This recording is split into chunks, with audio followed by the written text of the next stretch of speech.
Hello everyone, তোমরা সবাই কেমন আছো? আশা করি সবাই খুব ভালো আছো। এই রেসিপি শেয়ার করতে চলে এলাম। নর্মালি কিন্তু আমি বাড়িতে এভাবেই চিকেনটাকে তৈরি করে থাকি। তো আজকে সেই রেসিপিটাই তোমাদের সাথে শেয়ার করব। তেল গরম হয়ে যাওয়ার পর আমি গোটা গরম মশলা আর তেজপাতা ফোড়ন দিয়ে নিলাম, আর তারপরে কিন্তু পেঁয়াজ কুচিগুলো দিয়ে দিলাম। এরপর আমি পেঁয়াজটাকে একটু লবণ দিয়ে একটু পেঁয়াজটাকে নরম করতে দেব, আর তারপর পেঁয়াজটাকে কিন্তু তেলের মধ্যে ভালো করে কষিয়ে নেব, আর ঢাকা চাপাও দিয়ে দেবো যাতে পেঁয়াজটা খুব তাড়াতাড়ি কুক হয়ে যায়। এবার দিয়ে দিলাম আদা বাটা, আর এই সমস্ত মশলাটাকে ভালো করে তেলের মধ্যে মিক্স করে নিয়ে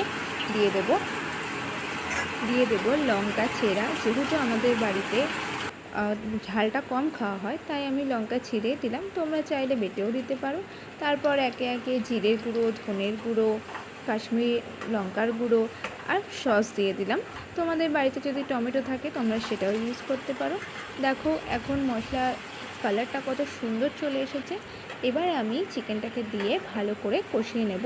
যতক্ষণ না চিকেনটা সফট হয়ে যাচ্ছে, সিদ্ধ হয়ে যাচ্ছে, ততক্ষণ কিন্তু আমি চিকেনটাকে কষাতে থাকবো। চিকেনটা কষানো হয়ে গেলে আমি এতে দিয়ে দেবো জল। তোমরা এখানে গরম জলই ইউজ করতে পারো। ওই মুহূর্তে আমার কাছে গরম জল ছিল না, তাই জন্য আমি ঠান্ডা জলই ইউজ করলাম, মানে নর্মাল যে জলটা হয় সেটা ইউজ করলাম। তারপর চিকেনটাকে এই জলের সাথে ঝোলের সাথে ভালো করে মিশিয়ে নিয়ে চিকেনটাকে ফুটতে দেবো। চিকেন কিন্তু আমার রেডি হয়ে গেছে। তোমাদের যদি ভিডিওটা ভালো লেগে